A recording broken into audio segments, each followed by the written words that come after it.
if you're an e-commerce company, every item you sell could have a different tax rate, including all the different taxes state to state. Avalara is a software company that helps companies manage that. An IPO here at the New York Stock Exchange this morning, with shares surging 53% at the open. Scott McFarlane is the CEO of Avalara, and he joins us now at Post 9. Thanks for coming on set with us. It's fantastic to be here. It really is. So far, investor interest seems to be very, very strong for this. Your company is automating the sales tax process. How's business been? Well, this is a really good day for sales tax. It really is, and helping businesses do, what they need to do. It's just a burden for them to make this happen in their daily lives. And Avalara uses a cloud-based solution in order to make that go away for them. I would imagine that you collect a lot of data, or have a lot of data in terms of consumer trends right now. We saw that stronger than expected retail number earlier this week. What is your take on the economy based on that? We do 6 billion. We do 6 billion transactions. Every year, and we do have an insight into that, and we can take a look into what's happening, and we can see trends, and you really see that around the holidays. That's our Super Bowl time, if you will, and we've seen strong growth in that sector, but we also have seen it change from just one day to multiple days through that period of time. And we can see that happen as we look at the transactions. You co-founded this company 14 years ago. I did. It was a long time ago, before this was all like a SCOTUS decision and everybody watching this. How did you imagine that the federal policy or state-by-state policy would unroll? Has it happened the way you thought?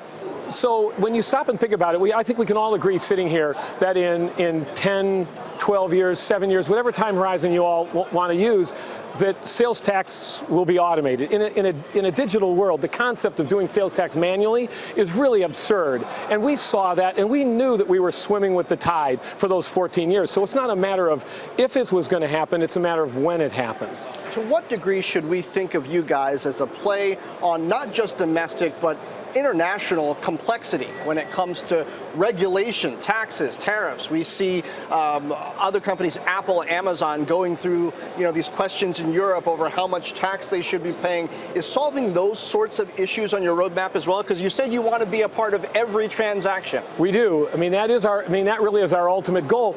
And the promise of the internet, anything, anywhere, anytime, is really dependent on your ability to do that. Because if you're an e-commerce company in the States, you're still selling globally. So Avalara handles 208 countries around the world with all of the different taxes and rules that have to take place. And that's just going to continue, and it's not going to get any easier, and it's not going away. Here stateside, Amazon has come under fire in recent months for sales tax collection. It collects taxes on the items that it's selling through its platform, but not necessarily on third-party vendors. Do you think it should be responsible for that as the platform? Well, look,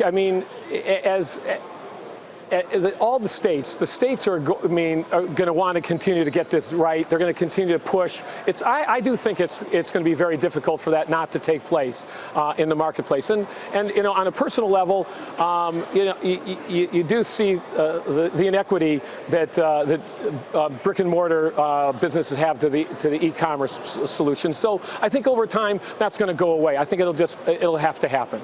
Before we let you go, you're headquartered in Seattle. We are. Seattle's been in the news recently as well, first for implementing that head tax on major companies, and now this week in a very dramatic about-face moving to repeal it. Is that the right decision to tackle homelessness? How do you tackle homelessness in a city like Seattle? Well, if I knew that, I wouldn't be running a company. I would do something different than that. But look, I do think cities do have a responsibility to do the right thing, but to put the burden on just the biggest companies in tech and the like up there, I just don't think that's the right answer. It has to be solved, but that wasn't the right way to go about it. Are you calling it orange? What's the marketing consistency? Is pretty. It's very orange here on the floor. Orange is our thing, right? It's just we started out. We do 400 trade shows a year. We're known for this. Our employees love it. Our customers love it. Everybody thinks it's fantastic. And I've worn orange 4,000 days in a row. I made a commitment to the company that I would wear orange every day I was in public, and nobody really cared in the beginning. But now I'm out more often than I've wanted 4,000 days in a row. Can't miss it. Well, thank you for joining us on this day that your company is going public. Scott McFarlane, the CEO and co-founder of Avalara. We really appreciate it. Thank you all very much.